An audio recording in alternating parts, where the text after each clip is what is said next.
अभी कम पड़ा था। अखिलेश जी के लिए पीएम पद की दावेदारी को लेकर एसटी हसन आगे आ गए हैं। कह रहे हैं पीएम उम्मीदवारी के लिए अखिलेश का नाम आगे आना चाहिए। अखिलेश यादव ही सबसे फिट है इस पोजीशन के लिए। एसपी सांसद, समाजवादी पार्टी के सांसद, और वो सिर्फ दावेदार ही नहीं, एक कामयाब पीएम होने वाले हैं। एसटी हसन क्या कह रहे हैं आपको जल्दी से हम सुनवा देते हैं। समाजवादी पार्टी के सांसद एसटी हसन। अच्छा, मैं बयान थोड़ी देर में आपको सुनवाऊंगी, लेकिन ये मेरे ख्याल से हुंकार इस वक्त वो डिबेट देख रहे थे शिवम त्यागी, और उन्होंने कहा ये गलत हो रहा है, समाजवादी पार्टी यहाँ पर नहीं बुलाई गई है। कायदे से एसटी हसन ने अब ये चीज आगे रख दी है। रिजू दत्ता, आपने उनको उकसाया है, राजीव रंजन जी आपने उनको उकसाया है, और इसीलिए एसटी हसन ने कहा कि मैं अपना काम पूरा कर लेता हूं। दे दिया उन्होंने बयान। शिवम जी, राजनीतिक स्तर पर अगर श्री नरेंद्र मोदी जी यूपीएससी के टॉपर हैं तो ये बाकी के सारे 10वीं फेल हैं विद रिकॉर्ड्स, लिटरली 10वीं फेल। आप एक डिबेट में साथ में नहीं बैठ सकते। ये कहते हैं कि हम एक अलायंस बनाकर बीजेपी से लड़ेंगे। ये इस सदी में तो मुझे संभव नहीं नजर आता, अगली सदी में ट्राई कर सकते हैं। बहरहाल आपने देख लिया, एक तरफ कहते हैं सत्ता का लालच नहीं है, पहले ने कहा पूर्वोत्तर से सूरज निकलता है, दूसरे ने कहा कि राहुल जी सबसे इंपॉर्टेंट और सबसे पुराने और मजबूत नेता हैं, तीसरे ने कहा कि अकेले 1 to 1 में लड़ा कौन। मतलब तीनों ने अपने लीडर को सुपीरियर बता दिया। बहरहाल लड़ने के लिए ट्रैक रिकॉर्ड भी तो चाहिए। आप मुझे एक चीज बताइए, किस नरेंद्र मोदी से लड़ेंगे आप? बिहार में इन्होंने कहा नीतीश जी के पास बड़े कॉल आ रहे हैं। गरीबी में बिहार नंबर 1 है सर। 17 साल से नीतीश जी मुख्यमंत्री हैं, ऐसे लड़ेंगे आप? 52% लोग आज भी गरीबी से नीचे हैं वहां पर, ऐसे लड़ेंगे आप? वहां पर प्रति व्यक्ति आय में आप देश में सबसे नीचे हैं, ऐसे लड़ेंगे? 56 शहरों में 52वें नंबर पर आता है आपका राजधानी पटना। किस नरेंद्र मोदी से लड़ेंगे आप, जहां की प्रति व्यक्ति आय 1,56,000 रुपए, देश से 1.5 गुना। जहां की कृषि विकास दर नरेंद्र मोदी जब मुख्यमंत्री हुआ करते थे 23% थी, जो कि देश की 11% थी। उनसे लड़ेंगे आप? मैन्युफैक्चरिंग यूनिट में 24% का रेशियो था उनका, उनसे लड़ेंगे आप? बस सिर्फ लड़ना है। ये कोई आम के पेड़ पर आम तो है नहीं प्रधानमंत्री की कुर्सी के। 17 साल हम चुनाव में रहे और उसके बाद हम प्रधानमंत्री बन सकते हैं ट्रैक रिकॉर्ड नहीं तो शिवम, बेरोजगारी दर अगर आप बिहार की देख रहे हैं तो फिर देश की भी देख लीजिए। बिल्कुल देख लीजिए। अगर आप बिहार को इन सारे मापदंडों पर नाप तोल रहे हैं तो पूरे देश को भी माप तोल लीजिए। बिल्कुल तोल लीजिए। अब आप ये कहेंगे कि नहीं, देश में तो कोरोना आ गया था इसलिए स्थिति खराब होगी, तो क्या बिहार में कोरोना नहीं आया था? बिल्कुल ऐसा नहीं कहूंगा मैं बिल्कुल ऐसा नहीं कहूंगा। यहां पर बात हो रही है नीतीश कुमार मुख्यमंत्री जी की, यहां पर बात हो रही है मुख्यमंत्री केजरीवाल जी की, यहां पर बात हो रही है ममता बनर्जी मुख्यमंत्री की। ये लोग मुख्यमंत्री हैं जो प्रधानमंत्री बनने की इच्छा पाले हुए हैं। अपने राज्य में जितने लंबे समय से सरकारों में है, क्या किया, दे दीजिए हिसाब, जनता हिसाब मांगेगी ना। पहले राज्य तो चला लीजिए, उसके बाद देश चलाइएगा। सीधे तौर पर यह कहा जा रहा है आपसे।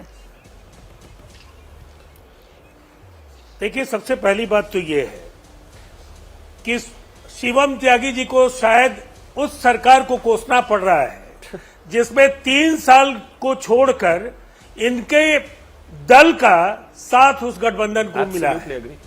इनके दल के मंत्रियों की संख्या हमारे मंत्रियों से ज्यादा थी। इनके 2 उप मुख्यमंत्री थे, और उस सरकार के कार्यकलापों पर सवाल खड़े करके आप नरेंद्र मोदी के गवर्नेंस को चैलेंज कर रहे हैं जी। पहली बात। अब मैं दूसरी बात आपको कहना चाहूंगा, बिहार ने जीडीपी पे, जो बिहार के जीडीपी ग्रोथ रेट का अगर आप देखेंगे इंडेक्स, तो देश के पिछले 10 वर्षों में देश में वो 6 बार वो पहले नंबर पर रहा है। और दूसरी बात मैं आपको बता देता हूं, फ्रेट इक्विलाइजेशन से लेकर हर 5 ईयर प्लान में बिहार के साथ बेईमानी, और वो सिलसिला आपकी सरकार में भी जारी रहा। और इसके बावजूद बिहार ने जहां जो हासिल किया, मैं तो कह रही हूँ कि नीतीश बाबू सबसे आगे, बिहार को उन्होंने एकदम बाहर ला दी, उसमें बहुत शानदार काम किया, और अब उनको कुछ ज्यादा मिलना चाहिए। मैं तो मानने को तैयार हूँ। दूसरी बात मैं कह रही हूँ शिवम जी को भी मनवा दूंगी, स्मिता प्रकाश को भी मनवा दूंगी, केवल 30 सेकंड मैं अपराजिता सारंगी जी को भी मनवा दूंगी। आप आलोक जी को मनवा लेंगे, रिजू दत्ता को मनवा लेंगे, वो एसटी हसन साहब जो लेकर बैठे हैं ख्वाब, उनको मनवा लेंगे नीतीश बाबू के पीएम दावेदारी को लेकर। ये सबसे पहली बात है। अब तो ये आप मानने लगे हैं कि इस देश में कोई मुकाबला 2024 में होने वाला है। नहीं तो अब तक भारतीय जनता पार्टी ये मानती थी कि 2024 में वो सीधे तौर पर वो पूरे चुनाव परिणाम को लेकर हाँ। 400 सीटों का सपना पाल रहे हैं। राजीव जी विद ऑल ड्यू मैं रिस्पेक्ट, निजी बातचीत में उनके नेताओं की नहीं बातचीत राजीव जी सुनता। Please with all due respect मैं आपको एक बात जी। बता देती हूँ। जब बिहार तो अभी लेटेस्ट है, जब पंजाब में केजरीवाल जीते तब भी हम मान गए थे कि केजरीवाल वर्सेस मोदी होगा। जब बंगाल में दीदी जीती थी तब भी हम मान गए थे कि दीदी वर्सेस मोदी होगा। जहां एक राज्य कोई जीतता है फौरन ये बहस शुरू हो जाती है कि लो आ गया है अब मैदान में और हरवा देंगे हम बीजेपी को, हरवा देंगे मोदी को। वो वहां पर आप मायावती और अखिलेश दोनों साथ आगे थे।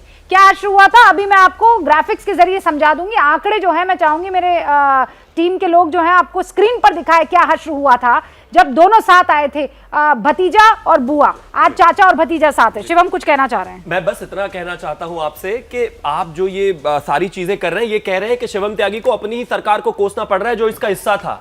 सर आप देखिए, आप अपनी हालत देखिए कि जिस पार्टी ने नीतीश कुमार को नीतीश कुमार बनाया, आज आपको उसी को गाली देनी पड़ रही है क्योंकि आपको प्रधानमंत्री बन रहा है। याद कीजिए 2000 में जब अटल जी की, सुन लीजिए, जब अटल जी की सरकार में थे नीतीश कुमार जी रेल मंत्री, 7 दिन के लिए पहली बार मुख्यमंत्री बने थे। सुन तो लीजिए, वो पहली बार मुख्यमंत्री बने, फिर उसके बाद वो सदन में अपना बहुमत साबित नहीं कर सके।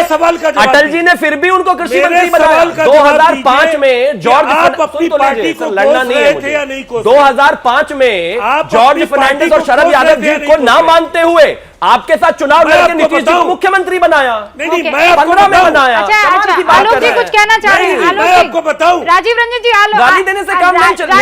नीतीश कुमार इसलिए शिवम त्यागी ने बनाया। एक सेकंड रुकिए, एक सेकंड।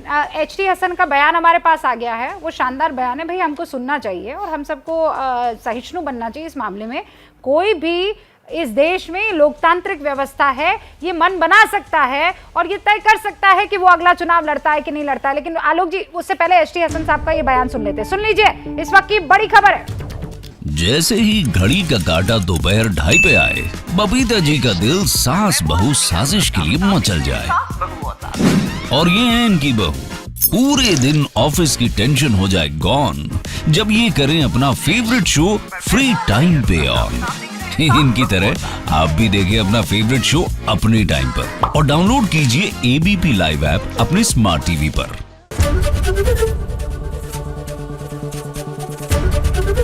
एबीपी न्यूज आपको रखे आगे।